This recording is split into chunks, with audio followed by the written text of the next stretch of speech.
Hi students, welcome to Bhaskar's biology. ఈ వీడియోలో intermediate botany point of వ్యూలో మోస్ట్ ఇంపార్టెంట్ సెకండ్ ఇయర్స్కి మోస్ట్ ఇంపార్టెంట్ ఎస్ఏ క్వశ్చన్ ఇది. Recombinant DNA technology process. So ఈ process ఏంటంటే ఒకసారి వీడియో చూడండి. వీడియో చూస్తే మీరు చదువుకుంటే ఇంకా ఈజీగా అర్థమవుతుంది. మీకు స్కిప్ చేయకుండా చూడండి. నచ్చితే లైక్ చేసి మీ ఫ్రెండ్స్ కూడా షేర్ చేయండి. ఒక వీడియోలోకి వెళ్తే ప్రాసెస్ ఆఫ్ రికాంబినెంట్ డిఎన్ఏ టెక్నాలజీలో మొత్తం 8 స్టెప్స్ ఉంటాయి. రికాంబినెంట్ డిఎన్ఏ టెక్నాలజీ ఎందుకు చేస్తారు, సో ప్రాసెస్ ఏంటంటే మనం అసలు చూద్దాం. ఓవరాల్గా డయాగ్రామేటిక్గా ఫస్ట్ నేను ఎక్స్ప్లెయిన్ చేస్తాను, తర్వాత ఇది చూద్దాం. సో ఫస్ట్ ఆఫ్ ఆల్ మనకి ఏంటంటే మనకి డిజైర్డ్ డిఎన్ఏ అనేది మనకు ఉంటుంది. అంటే సో డిఎన్ఏని ఎందుకు వాడాలంటే ఫర్ ఎగ్జాంపుల్ ఇన్సులిన్ ఉంది, ఇన్సులిన్ ప్రొడ్యూస్ చేయాలనుకుంటున్నారు. సో ఇన్సులిన్ ప్రొడ్యూస్ చేయడానికి ఇదివరకు మనకి కొన్ని ఆర్గానిజమ్స్ని యూజ్ చేసి దాని నుంచి ఇన్సులిన్ తీసేవారు. అలా ఆర్గానిజమ్స్ నుంచి ఇన్సులిన్ తీయడం వల్ల ఆర్గానిజమ్స్కి ఎఫెక్ట్ అవుతున్నాయి, వాటి కౌంట్ కూడా తగ్గే ఛాన్స్ ఉంటుంది. కాబట్టి ఏం చేశారంటే ఈ బయోటెక్నాలజీని అప్లై చేసి ఈ టెక్నాలజీని యూజ్ చేసి ఏదైతే మైక్రోబ్స్ ఉంటాయో మైక్రోబ్స్ని యూజ్ చేసి మనకు కావాల్సినటువంటి ఇన్సులిన్ ప్రొడ్యూస్ చేసే డిఎన్ఏని వీళ్ళు ఎక్కువగా ప్రొడ్యూస్ చేయగలుగుతున్నారు. అంటే ఫర్ ఎగ్జాంపుల్ ఈ డిఎన్ఏ ఫ్రాగ్మెంట్ ఉంది, ఈ డిఎన్ఏ ఫ్రాగ్మెంట్ ఇన్సులిన్ ప్రొడ్యూస్ చేయగలుగుతుంది. అంటే ఈ డిఎన్ఏ ఫ్రాగ్మెంట్లో ఉన్నటువంటి జీన్ ఏం చేస్తుందంటే ఒక ఇన్సులిన్ ప్రొడ్యూస్ చేయగల క్యాపబిలిటీ ఉంది. సో ఈ క్యాపబిలిటీ ఉన్న డిఎన్ఏని మన ఇలాంటి ఫ్రాగ్మెంట్ని మనం ఎక్కువగా ప్రొడ్యూస్ చేయగలిగితే వాటి నుంచి ఆటోమేటిక్గా ఇన్సులిన్ ప్రొడ్యూస్ అవుతుంది. ఇక్కడ మనకి ఆ టెక్నాలజీ అంటే ఇన్సులిన్ ప్రొడ్యూస్ చేసే జీన్ తీసుకొచ్చి ఎక్కువగా బల్క్లో ప్రొడ్యూస్ చేయడం వల్ల ఇన్సులిన్ వాటి నుంచి దీనివల్ల ఏం చేస్తున్నారు, ఏదో ఒక మైక్రో ఆర్గానిజంలోకి ఇంజెక్ట్ చేస్తారు. సో దాని లోపలికి ఆల్రెడీ ఈ జీన్ ఏంటి మైక్రో ఆర్గానిజం లోపలికి వెళ్ళింది. ఈ జీన్లో ఉన్న క్యాపబిలిటీ ఏంటంటే ఇన్సులిన్ ప్రొడ్యూస్ చేయగలుగుతుంది. కాబట్టి ఈ ఆర్గానిజంలో ఇన్సులిన్ ఇది ప్రొడ్యూస్ చేయడం స్టార్ట్ అవుతుంది. ఈ ఆర్గానిజమ్స్ నుంచి మనం ఇన్సులిన్ ఎక్స్ట్రాక్ట్ చేసుకుంటాం, సపరేట్ చేస్తాం. సో దానికోసం దీన్ని వాడతారు.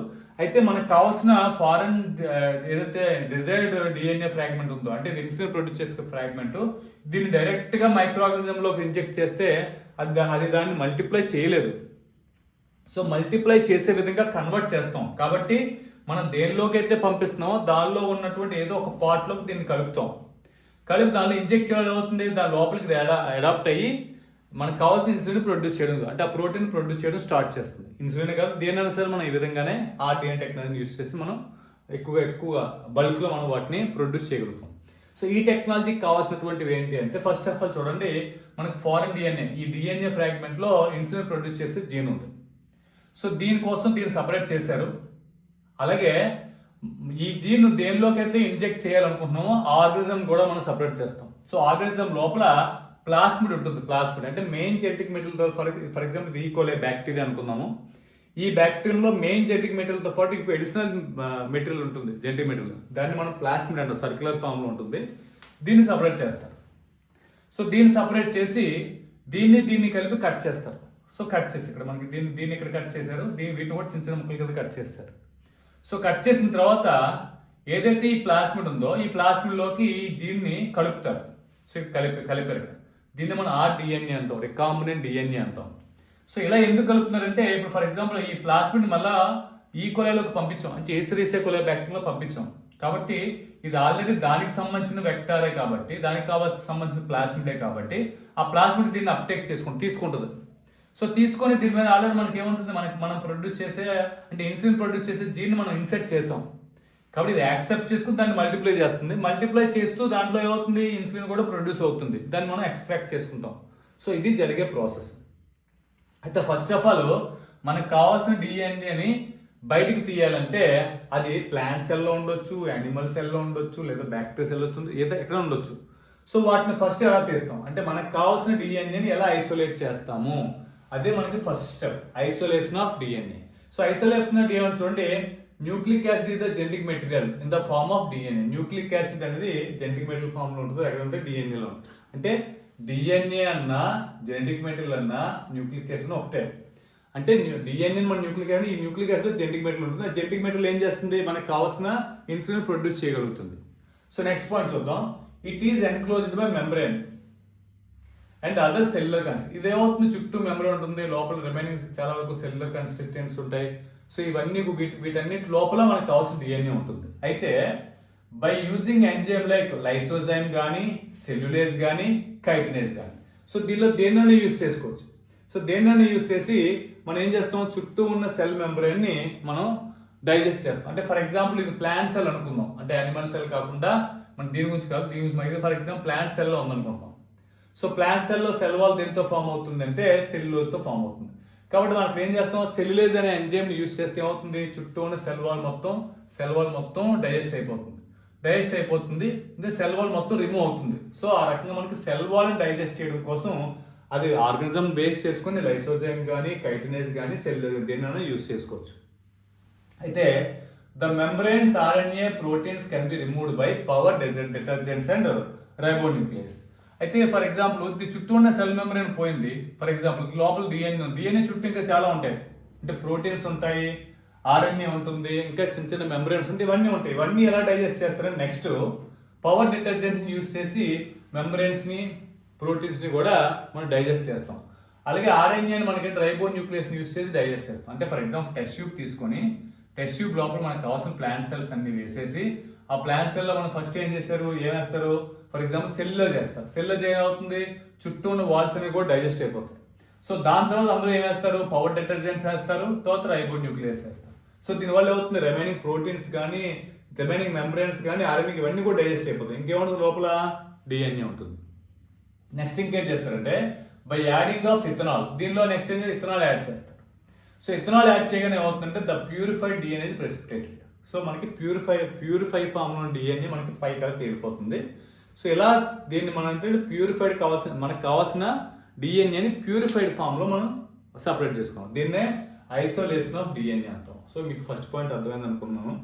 అంటే ఒక ప్లాంట్ సెల్లో ఉన్నటువంటి మనకు కావాల్సినటువంటి, లేదా యానిమల్ సెల్లో మనకు కావాలి, లేదా ఒక ఫంగస్, ఒక బ్యాక్టీరియా, దేనిలో ఉన్న మనకు కావాల్సినటువంటి డిఎన్ఏని సపరేట్ చేయడం కోసం ముందు సెల్ వాల్ని డైజెస్ట్ చేస్తాము, తర్వాత లోపల మెంబ్రెయిన్స్ని, ప్రోటీన్స్ని, ఆర్ఎన్ఏస్ని డైజెస్ట్ చేస్తాము. మొత్తం అంతా డైజెస్ట్ అయిపోయింది, దానిలో మనం ఇథనాల్ కలిపేసి ప్యూరిఫైడ్ ఫామ్లో డిఎన్ఏని సపరేట్ చేసుకుంటాం. సో ఈ రకం మనకి ఐసోలేషన్ ఆఫ్ డిఎన్ఏ అంటాం. సో దీని తర్వాత నెక్స్ట్ ఏంటంటే fragmentation of DNA, second step. అంటే ఫస్ట్ స్టెప్లో మనకి ఏమైంది, సో ఒక ప్లాస్మిడ్ మనం సపరేట్ చేసుకున్నాము, అదే మనకి ఫర్ ఎగ్జాంపుల్ ఏంటి, మనకు కావాల్సిన ఫారెన్ డిఎన్ఏని కూడా సపరేట్ చేసుకున్నాం ఫర్ ఎగ్జాంపుల్. సో మనకి ఫస్ట్ స్టెప్ అనేది ఇక్కడతో కంప్లీట్ అయిపోయింది. మనకి ఏమవుతుంది, ప్లాస్మిడ్ ఉంది. అయితే fragmentation, the purified DNA is cut into A number of fragments by restriction enzymes. So దీన్ని మనం కట్ చేయాలి కదా. సో దీన్ని చిన్న చిన్న ముక్కల కింద కట్ చేస్తాం, అంటే ఇది లెంగ్తీగా ఉంటుంది, చిన్న ముక్కలు కట్ చేస్తాం. ఈ కట్ చేయడానికి యూస్ చేసే ఎంజైమ్ పేరు ఏంటంటే రిస్ట్రిక్షన్ ఎంజైమ్స్. రిస్ట్రిక్షన్ ఎంజైమ్స్ వరకు మెయిన్ ఫంక్షన్ ఏంటంటే డిఎన్ఏని కట్ చేస్తాయి. సో డిఎన్ఏని ఫ్రాగ్మెంట్స్ కింద కట్ చేయాలంటే యూస్ చేసే ఎంజైమ్ని రిస్ట్రిక్షన్ ఎంజైమ్స్ అంటాం. So this process is called enzyme digestion. దీన్నే మనం ఏంటంటే ఎంజైమ్ డైజెషన్ అని కూడా అందం చదువుతుంది. ఈ ప్రాసెస్ ఇది మనకి సెకండ్ స్టెప్. అంటే మనకు కావాల్సిన డిఎన్ఏని సపరేట్ చేస్తాము, సపరేట్ చేసిన డిఎన్ఏ ఏం చేస్తాము, ముక్కల కింద కట్ చేయడం జరిగింది. సో నెక్స్ట్ చూద్దాం థర్డ్ స్టెప్. ఇప్పుడు isolation of desired DNA fragment. So ఇక్కడ మనకి ఏమవుతుంది, ఇదంతా మనకి టెస్ట్ ట్యూబ్ లోపల ఉంది, టెస్ట్ ట్యూబ్ లోపల ముక్కలన్నీ ఉన్నాయి. సో ఈ ముక్కలన్నింటినీ కూడా మనం సపరేట్ చేయాలి. చిన్న చిన్న ఫ్రాగ్మెంట్స్ అన్ని కూడా సపరేట్ చేయాలి. అంటే డిఎన్ఏ అనేది చాలా చిన్నది, సో దాని ఫ్రాగ్మెంట్స్ ఇంకా చిన్నగా ఉంటాయి కాబట్టి దీన్ని ఐసోలేట్ చేయడానికి ఇబ్బంది అవుతుంది. సో వీటిని సపరేట్ చేయడం కోసం, చిన్న ఫ్రాగ్మెంట్స్ని ఐసోలేట్ చేయడం కోసం ఒక టెక్నిక్ యూస్ చేస్తారు. ఏంటంటే the fragments of desired DNA can be separated by agarose gel electrophoresis. Agarose gel electrophoresis అంటే ఫర్ ఎగ్జాంపుల్ ఇలా చిన్న ప్లేట్లో ఉంటుంది, ఈ ప్లేట్ మీద అగ్రోజెల్ పోస్తారు. అగ్రోజెల్ సో ఇది మనకి వీడ్ ఒక ఏదైతే మనకి ఆల్గే ఉంటుంది కదా, సీవీడ్ నుంచి మనకి ఈ అగ్రోజెల్ని తీస్తారు. సో అగ్రోజెల్ వేసి ఈ ప్లేట్ మీద చిన్న హోల్స్ ఉంటాయి, వెల్స్ ఉంటాయి ఇలాగా. సో ఈ వెల్స్లో డిఎన్ఏ ఫ్రాగ్మెంట్స్ని వేస్తారు. వేసిన తర్వాత ఇటువైపు నెగిటివ్ ఛార్జ్ ఉంటుంది, ఇటువైపు పాజిటివ్ ఛార్జ్ ఉంటుంది, పాజిటివ్ ఛార్జ్. సో ఆల్రెడీ మీరు ఇక్కడ చూడండి, అంటే జెల్ ఎలక్ట్రోఫోరెసిస్ ఎలా ఉంటుంది, చిన్న ప్లేట్ ఉంటుంది, ప్లేట్ మొత్తం మీద మన అగ్రోజ్ జెల్ మనకు పోస్తారు. సో వీటికి ఏమవుతుంది, వెల్స్ ఉంటాయి చిన్న గొయ్యిల్లో, ఆ గోతుల్లో మనకి ఏమవుతుంది డిఎన్ఏ ఫ్రాగ్మెంట్ వేస్తారు. ఒకవైపు ఏమవుతుంది నెగిటివ్ ఛార్జ్ ఉంది, ఇంకోవైపు పాజిటివ్ ఛార్జ్ ఉంది, దానికి ఎలక్ట్రిసిటీ అప్లై చేస్తారు. సో అప్పుడు ఏమవుతుందంటే DNA are negatively charge. So DNA a form negative form ఉంటాయి కాబట్టి they move towards the anode అంటే పాజిటివ్ ఛార్జ్ వైపుకి మూవ్ అవుతుంటాయి. సో మూవ్ అయినప్పుడు ఏమవుతుంది, చిన్న ముక్కలను దూరంగా వెళ్తే పెద్ద ఫ్రాగ్మెంట్స్ అని దగ్గరగా ఉండిపోతాయి వెల్కి. సో ఎందుకంటే మూమెంట్లో మనకి చిన్నగా ఉన్నాయి దూరంగా వెళ్తాయి, పెద్ద ఉన్నాయి కూడా కొద్దిగా స్లో మూమెంట్ ఉంటుంది కాబట్టి కింద ముందుకు ఉంటాయి. సో ఈ రకంగా మనకంటే ఫ్రాగ్మెంట్స్ మొత్తాన్ని సపరేట్ చేసుకుంటాము. And are extracted from the జెల్పీస్తో పాటు వాటిని మనం ఎక్స్ట్రాక్ట్ చేసుకోవచ్చు. ఫస్ట్ ఏం చేసాం, మనకు కావాల్సిన డిఎన్ఏని సపరేట్ చేసాము. సెకండ్ స్టెప్లో ఆ డిఎన్ఏని చిన్న ఫ్రాగ్మెంట్స్ కింద కట్ చేసాము. కట్ చేసిన ఫ్రాగ్మెంట్స్ అన్ని టెస్ట్ ట్యూబ్లో ఫర్ ఎగ్జాంపుల్ మీరు ఎర్రజెస్ట్ అందులో ఉంటాయి కాబట్టి వాటన్నిటిని కూడా మనం ఏం చేస్తుంటే సపరేట్ చేసుకున్నాం. సో నెక్స్ట్ వచ్చేసరికి ఫోర్త్ పాయింట్ చూడండి, amplification of desired DNA using PCR. So PCR అంటే polymerase chain reaction. For example ఒక త్రీ ఫ్రాగ్మెంట్స్ ఉన్నాయి. సో ఇలాంటి ఫ్రాగ్మెంట్స్లో మీరు ఒక్కొక్క ఫ్రాగ్మెంట్స్ మనకి పెర్ఫెక్ట్గా ఉన్న ఫ్రాగ్మెంట్ మనం సెలెక్ట్ చేసుకున్నాం. ఆ సెలెక్ట్ చేసుకున్న ఫ్రాగ్మెంట్ని ఎక్కువ కాపీస్ కింద డివైడ్ చేయాలి. ఎందుకంటే ఒక కాపీతో మనం అక్కడ ప్రాసెస్ మొత్తం చేయలేం కాబట్టి మనకి అలాంటి ఫ్రాగ్మెంట్స్ ఎక్కువ కావాలి. సో ఎక్కువ కావాలంటే యాంప్లిఫై చేస్తాం. యాంప్లిఫై చేయడానికి యూస్ చేసే మెథడ్ ఏంటంటే పీసీఆర్, పాలిమరైజ్ చైన్ రియాక్షన్ అంటాము. చూడండి, multiple copies of desired DNA fragment can are synthesized in vitro. So మనకి ఫర్ ఎగ్జాంపుల్ ఏమైంది, ఒక డిఎన్ఏ ఉంది. సో డిఎన్ఏ ఫ్రాగ్మెంట్ మనకు కావాల్సిన డిఎన్ఏ ఫ్రాగ్మెంట్ ఇది. సో దీన్ని ఫస్ట్ ఏం చేస్తారంటే పీసీఆర్ చేస్తారు. సో పీసీఆర్కి ఏం చేస్తారంటే హియర్ 2 sets ఆఫ్ ప్రైమర్స్, ఒక 2 sets ప్రైమర్స్ని యూస్ చేస్తాం. ప్రైమర్స్ అంటే ఒక స్మాల్ ఫ్రాగ్మెంట్, డిఎన్ఏ ఫ్రాగ్మెంట్ మనం ప్రైమర్స్ అంటాము. And the enzyme DNA polymerase. ఇక్కడ ఇంకో ఎంజైమ్ కావాలి, డిఎన్ఏ పాలిమరేజ్ ఎంజైమ్ కావాలి. సో డీనేచర్ అవుతుంది, హీట్ చేస్తే డీనేచర్, రెండు సపరేట్ అయిపోతుంది. రెండు పైకి ఒక స్ట్రాండ్, కింద ఒక స్ట్రాండ్. సో ప్రైమర్స్ ఒకటి ఇటువైపు యాడ్ అవుతుంది. ప్రైమర్స్ చిన్న ఫ్రాగ్మెంట్స్. ఈ ప్రైమర్స్ అయితే డిఎన్ఏ పాలిమరేజ్ ఎంజైమ్ యూస్ చేసుకొని ఇలా ఫ్రాగ్మెంట్ అతుక్కుంటూ వస్తాయి. ఇటువైపు ఇది ఫ్రాగ్మెంట్ ఇలా అతుక్కుంటూ వెళ్తుంది. ఇప్పుడు మనకి ఏమవుతుంది, ఒక ఫ్రాగ్మెంట్ నుంచి 2 ఫ్రాగ్మెంట్స్ వచ్చాయి. సో ఇవి మళ్ళీ 2 కూడా అవుతాయి, 2 మళ్ళీ ఇన్వాల్వ్ అవుతాయి. అలా మనకు ఒక 30 cycles వెళ్ళేసరికి 1 billion కాపీస్ వరకు కూడా మనకి రావడం జరుగుతుంది. అంటే పీసీఆర్ అంటే పాలిమరైజ్ చైన్ రియాక్షన్. దీనిలో ఏం జరుగుతుందంటే కాపీస్ మల్టిపుల్ చేస్తాం. సో మన డిజైర్డ్ ఫ్రాగ్మెంట్ డిఎన్ఏ ఫ్రాగ్మెంట్ ఏందో దాన్ని ఎక్కువగా ప్రొడ్యూస్ చేసుకుంటాం. అయితే ఇక్కడ ఏమేమి యూస్ చేస్తామంటే 2 sets ఆఫ్ ప్రైమర్స్ని యూస్ చేస్తాం. 2 ప్రైమర్స్ అంటే స్మాల్ ఫ్రాగ్మెంట్, దాని నుంచే అటాచ్ చేసుకుంటూ వెళ్తుంది స్టార్ట్ అవడం కోసం. సో దీంతో ఇంకో ఏంటంటే ఒక ఎంజైమ్ కూడా యూజ్ అవుతుంది. ఎంజైమ్ ఉండడం వల్ల మనకి ఏమవుతుంది, ఒక డిఎన్ఏ 2 డిఎన్ఏలు ఫామ్ అవుతాయి. ఆ ఎంజైమ్ ఏంటంటే డిఎన్ఏ పాలిమరేజ్.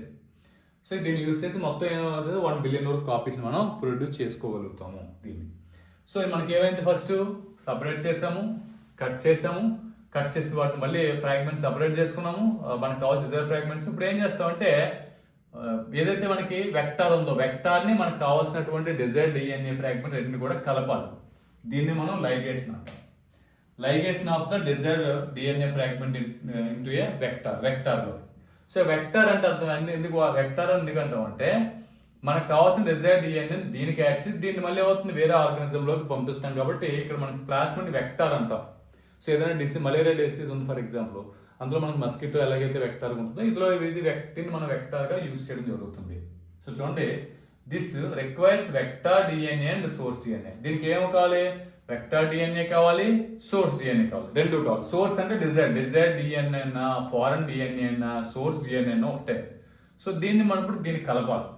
అయితే కలపాలంటే ఏం చేయాలంటే these are cut with same endonuclease to obtain sequence. కాబట్టి ఫారెన్ డిఎన్ఏ దేంతో కట్ చేస్తుంది, సేమ్ అదే ఈకో ఆర్1. అంటే మనకు కావాల్సిన డిజైర్డ్ డిఎన్ఏ ఈకో ఆర్1తో కట్ చేసాం అంటే రిస్ట్రిక్షన్ ఎంజైమ్ పేరు ఇది. దీంతో కట్ చేసాం కాబట్టి వెక్టార్ని కూడా సేమ్ ఎంజైమ్తో కట్ చేస్తే స్టికీయన్స్ ఫామ్ అవుతుంది. సేమ్ స్టికీయన్స్ ఫామ్ అవుతుంది. అప్పుడు ఏమవుతుంది, కలపడం ఈజీ అవుతుంది, గుర్తుపెట్టుకోవాలి. సో కాబట్టి ఏమవుతుంది, 2 కూడా సేమ్ ఎండోన్యూక్లియస్ ఎంజైమ్తోనే కట్ చేయాలి. అప్పుడే మనకి స్టికీయన్స్ ఫామ్ అవుతాయి, అంటే అంటించడానికి. చూడండి, ఇక్కడ స్టికీ అండ్ ఫామ్ అయింది, ఇక్కడ కూడా స్టికీ అండ్ ఫామ్ అయింది. దీనికి స్టికీ అండ్ దీనికి స్టికీ అండ్ ఉంది కాబట్టి ఏమవుతుంది, అది వచ్చి ఇక్కడ అతకడానికి ఈజీగా ఉంటుంది. Both are then ligated. Ligase అనే ఎంజైమ్ యూస్ చేస్తాం కాబట్టి లైగేట్ అన్నాం. లైగేజ్ ఎంజైమ్ అంటే కట్ చేయాలంటే రిస్ట్రిక్షన్ ఎంజైమ్స్, డిఎన్ఏ అతకాలంటే లైగేజ్ ఎంజైమ్. లైగేట్ చేస్తే మనకి ఏమవుతుందంటే by the enzyme DNA ligase use చేసి రెండు కూడా కలుపుతాం, జాయిన్ చేస్తాం టు ఫార్మ్ రికాంబినెంట్ డిఎన్ఏ. ఆ రకంగా మనకి రికాంబినెంట్ డిఎన్ఏ ఫామ్ అవుతుంది. చూడండి, రికాంబినెంట్ డిఎన్ఏలో ఇది వెక్టార్ డిఎన్ఏ, వెక్టార్ అంటే ప్లాస్మిడ్. ఇది ఈ డార్క్ కలర్ వేసినట్టు మనకు కావాల్సిన ఫారెన్ డిఎన్ఏ 2 కూడా కలిపేస్తాం. ఈ ఫారెన్ డిఎన్ఏలో ఏమవుతుంది, ఇన్సులిన్ ప్రొడ్యూస్ చేసే జీన్ ఉంది. ఇది ఆల్రెడీ దీనిలో వెక్టార్కి అంటే ఏదైతే ప్లాస్మిడ్కి అటాచ్ అయిపోయింది. ఇప్పుడు దీన్ని బ్యాక్టీరియా యాక్సెప్ట్ చేస్తుంది. డైరెక్ట్గా ఈ ఫ్రాగ్మెంట్ ఇన్సెట్ చేస్తే అది యాక్సెప్ట్ చేయదు, మల్టిపుల్ కాపీస్గా కన్వర్ట్ చేయదు. ఇది దీనిలో కలిసిపోయింది కాబట్టి ఆటోమేటిక్గా అవుతుంది, ఇది కూడా వాటిని మల్టిపుల్ కాపీస్గా కన్వర్ట్ చేయగలుగుతుంది కాబట్టి దాన్ని మనం ఆర్డిఎన్ఏ కింద కన్వర్ట్ చేయడం జరిగింది. సో నెక్స్ట్ స్టెప్స్ ఏంటంటే ఇప్పుడు చూద్దాం. 6th స్టెప్ వచ్చేసరికి insertion of rDNA into the host cell. So rDNA మనం తయారు చేసాం, రెడీ చేసి ఉంది. ఈ ఆర్డిఎన్ఏ మనం ఏం చేస్తామంటే హోస్ట్ సెల్లోకి పంపించాలి. ఇక్కడ గుర్తుపెట్టుకుని హోస్ట్ సెల్ మనం ఏదైతే వెక్టార్ దేని నుంచి అయితే మనం తీస్తున్నామో ఏ సెల్ నుంచి అయితే, ఫర్ ఎగ్జాంపుల్ ఒక బ్యాక్టీరియా సెల్ అనుకున్నాము, ఈ బ్యాక్టీరియా సెల్ నుంచి ప్లాస్మిడ్ తీసాం వెక్టార్. కాబట్టి ఇలాంటి బ్యాక్టీరియంలోకి మళ్ళీ ఈ వెక్టార్ని పంపించాలి, అంటే ఆర్డిఎన్ఏని పంపించాలి, గుర్తుపెట్టుకోండి. దానికి క్లోజ్గా ఉన్నటువంటి దానిలో పంపించినా ప్రాబ్లం లేదు. కాబట్టి ఈ కోల నుంచి ఎక్స్ట్రాక్ట్ చేసాం కాబట్టి మళ్ళీ అవుతుంది ఈ కోలలోకి మనం ఇన్సర్ట్ చేస్తాం. దీన్ని మనం హోస్ట్ సెల్ ఉన్నాం. ఇక్కడ హోస్ట్ ఎవరంటే ఈస్చెరీషియా కోలి అనే bacteria. This can be done in several ways. దీన్ని మనం చాలా వేస్ ద్వారా యూజ్ చేయొచ్చు. అవి ఏంటో చూద్దాం. ఫర్ ఎగ్జాంపుల్ బ్యాక్టీరియా కాబట్టి దీనిలో మనకి ఇంక్యుబేషన్ మెథడ్ ఉంటుంది. Incubation method. సో ఇక్కడ ఈ డిఎన్ఏని, ఈ ఆర్డిఎన్ఏని ఈ బ్యాక్టీరియా వెంటనే యాక్సెప్ట్ చేయదు. యాక్సెప్ట్ చేసే విధంగా మనం చేయాలి. సో యాక్సెప్ట్ చేసే విధంగా ఎలా చేస్తారంటే ఇక్కడ చూడండి, rDNA can be forced into host cell. Host cell లోపలికి ఫోర్స్గా పంపిస్తారు. ఎలాగా? By incubating the cell with RNA and cell ice. So ice మీద, ఫర్ ఎగ్జాంపుల్ ఐస్ పీస్ మీద ఏమవుతుంది, దీని మీద ఆర్డిఎన్ఏని పెడతారు, at the same time bacteria host సెల్ని కూడా పెడతారు. అంటే హోస్ట్ సెల్ని ఇక్కడ చూడండి, incubating the cells with rDNA. ఈ సెల్స్ అంటే ఎవరు? బ్యాక్టీరియా సెల్స్ తోటి ప్లస్ ఆర్డిఎన్ఏ రెండింటిని కూడా ఐస్ మీద పెడతారు. This enables the bacteria to take up the rDNA. So మనకి అప్పుడు ఏమవుతుంది, దీని మీద బ్యాక్టీరియా పైన సెల్ వాల్ మీద చిన్న చిన్న పోర్స్, అంటే క్యాల్షియం కూడా యూస్ చేస్తారు, చిన్న చిన్న హోల్స్ వస్తాయి, పోర్స్ లాగా వస్తాయి. ఆ పోర్స్ నుంచి వీటిని ఆర్డిఎన్ఏ మనకి లోపలికి పంపించడం జరుగుతుంది. సో ఇది బ్యాక్టీరియా టేకప్ చేసుకోవడానికి, ఆర్డిఎన్ఏ టేకప్ చేసుకోవడానికి యూస్ చేసే ఇంక్యుబేటింగ్ మెథడ్. సో అలా ఫర్ ఎగ్జాంపుల్ యానిమల్ సెల్ అనుకోండి, యానిమల్ సెల్ లోపలికి పంపించాల్సి వచ్చింది అనుకోండి, అప్పుడు ఏం చేస్తారంటే మైక్రో ఇంజెక్షన్ మెథడ్ని యూస్ చేస్తారు, గుర్తుపెట్టుకోవాలి. అంటే బ్యాక్టీరియంలోకి ఆర్డిఎన్ఏ పంపించాలంటే ఇంక్యుబేషన్ మెథడ్ యూస్ చేస్తాం ఐస్ ద్వారా. అలాగే యానిమల్ సెల్లోకి కానీ దీన్ని పంపించాలి అంటే డైరెక్ట్గా న్యూక్లియస్లోకి ఇంజెక్ట్ చేసేవచ్చు. సో అలా యూస్ చేసేదాన్ని మైక్రో ఇంజెక్షన్ మెథడ్ అంటాము. సో చూడండి, in micro injection method the rDNA directly injected in to the nucleus of animal cell. లేదు నెక్స్ట్ ఇంకోటి చూడండి, ఇంకొక అంటే ఫర్ ఎగ్జాంపుల్ ప్లాంట్ సెల్ అనుకోండి, ఈ gene gun method next use చేయాలంటే జీన్ గన్ మెథడ్ని యూస్ చేస్తాం. దీనిలో మనకి ఏంటంటే చూడండి, cells are bombard with high velocity micro particles of gold coated with DNA చుట్టూ గోల్డ్ కోట్ చేసి దాన్ని మనం ఏమంటే gene gun method use high వెలాసిటీతో లోపల పంపిస్తుంది. ఎందుకంటే సెల్ వాల్ ఉంటుంది కాబట్టి. సో సెల్ వాల్ క్రాస్ అయ్యి సెల్ మెంబ్రేన్ క్రాస్ అయ్యి లోపలికి వెళ్ళాల్సి వస్తుంది కాబట్టి హై వెలాసిటీతో వీటిని లోపలికి పంపించడం జరుగుతుంది. సో ఇక్కడ మనం గుర్తుపెట్టుకోవాలి, ఈ ఆర్డిఎన్ఏని బ్యాక్టీరియాలో పంపించాలంటే ఇంక్యుబేషన్ మెథడ్ యూస్ చేస్తాము. ఆర్డిఎన్ఏని యానిమల్ సెల్స్లో పంపించాలంటే మైక్రో ఇంజెక్షన్ మెథడ్ యూస్ చేస్తాము. ఆర్డిఎన్ఏని ప్లాంట్ సెల్లో పంపించాలంటే జీన్ గన్ మెథడ్ని యూస్ చేయడం జరుగుతుంది. ఇది ఇప్పుడు మన బ్యాక్టీరియం లోపలికి ఇన్సెట్ అయిపోయింది. ఇప్పుడు బ్యాక్టీరియం లోపలికి రాగానే ఏమవుతుంది, obtain the foreign gene product. So next చూడండి, వెన్ ఏలియన్ డిఎన్ఏ అంటే ఇక్కడ ఆర్డిఎన్ఏని మనం ఏలియన్ డిఎన్ఏ అంటాం. ఎందుకంటే ఇది ఈ బ్యాక్టీరియం సంబంధించినటువంటి డిఎన్ఏ కాదు, అంటే వెక్టార్ ప్లాస్మిడ్ కాదు కాబట్టి మనం ఏలియన్ డిఎన్ఏ అని చెప్పడం జరుగుతుంది. Is inserted into a cloning vector. అక్కడ అవి అవుతుంది క్లోనింగ్ వెక్టార్ కింద, క్లోన్స్ కింద కన్వర్ట్ అవుతుంటాయి.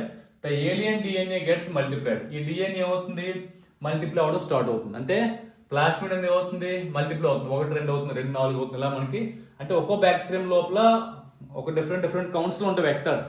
కొన్నిట్లో 1 ఉండొచ్చు, కొన్నిట్లో 2 ఉండొచ్చు, కొన్నిట్లో 10 ఉండొచ్చు, కొన్నిట్లో 15 ఉండొచ్చు, కొన్నిట్లో 20 ఉండొచ్చు. ఇలా అది బ్యాక్టీరియం బేస్ చేసుకుని ఉంటాయి.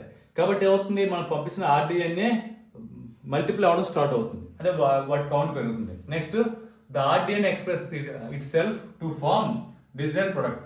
సో అదేమవుతుంది, దానిలో మనకు ఆల్రెడీ ఇన్సులిన్ ప్రొడ్యూస్ చేసే జీన్ ఉంది కాబట్టి ఈ బ్యాక్టీరియం లోపల కూడా అవుతుంది ఇన్సులిన్ ప్రొడ్యూస్ అవ్వడం స్టార్ట్ అవుతుంది.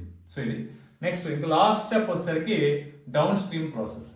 ఈ డౌన్ స్ట్రీమ్ ప్రాసెసింగ్ వచ్చేసరికి after completion of biosynthetic stage. Biosynthetic దీని నుంచి మనకి అవుతుంది సెల్ డివిజన్ జరిగి ఒక దాని నుంచి 2 ఫామ్ అవుతాయి, 2 నుంచి 4, 8, 10, సో 16, 30 ఇలా మనకి వాటి కౌంట్ డబుల్ అవుతుంది. ప్రతి సెల్ డివిజన్కి డబుల్ అవుతుంది.